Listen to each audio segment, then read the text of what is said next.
في ايه؟ انا قلت لكم رجليا كانت تعبانه شويه والحمد لله بتحسن بدعائكم، وربنا يخليكم ليا وما تحرمش منكم. ارجوكم كفايه كده بقى، لان حرام الناس كلها مخضوضه عليا من كل انحاء العالم.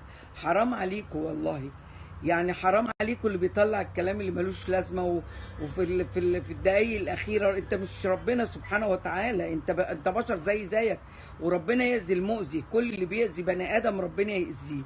ده سرير البيت مش سرير مستشفى. يلا نشوفكم على خير ان شاء الله. كل سنه وانتم طيبين.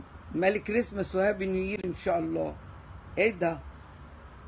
اللي في جمالي تفعل افعالي، واللي مش عاجبها من شعرها اجيبها. خمسه خمسه هوانيو خمسه، يلا بقى.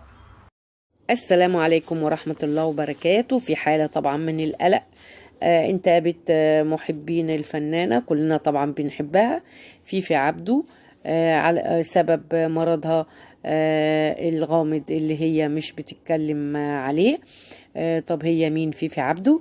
دي اسمها عطيات عبد الفتاح إبراهيم، وطبعا ده مش اسم فني، فسموها فيفي عبده.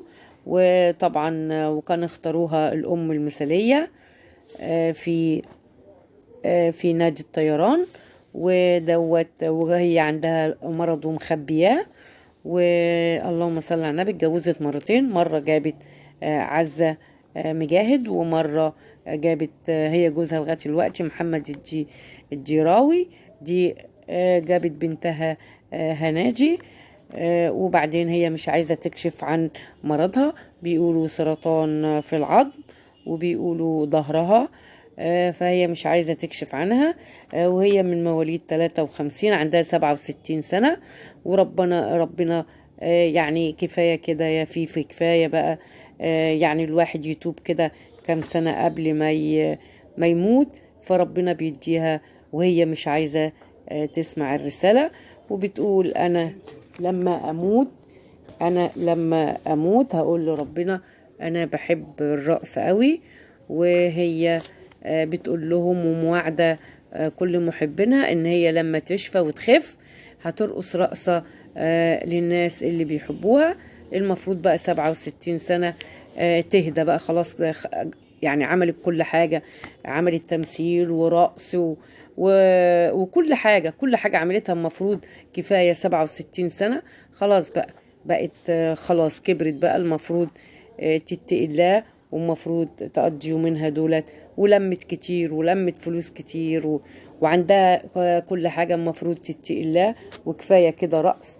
وبتقول لهم أنا لما خف هرقص لكم رقصة ايه؟ ولما خف هبدأ احفظ القرآن، هبدأ اروح اعمل اللهم صل على النبي عمرة حجة. كفاية 67 سنة، عايزة ايه تاني؟ عمر تاني.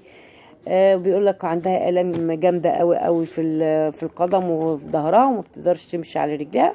وده امتحان من ربنا يا ست. كفاية 67 سنة، خلاص كفاية. هتعملي ايه تاني؟ هتاخدي زمانك وزمن غيرك. وانا جايب لكم فيديو ليها وهي بتقول للناس ادعوا لها. طبعا احنا بنحبها وربنا يشفيها يا رب، بس تتعظ بقى. دي رسالة ليكي مرة واثنين وثلاثة، خلاص.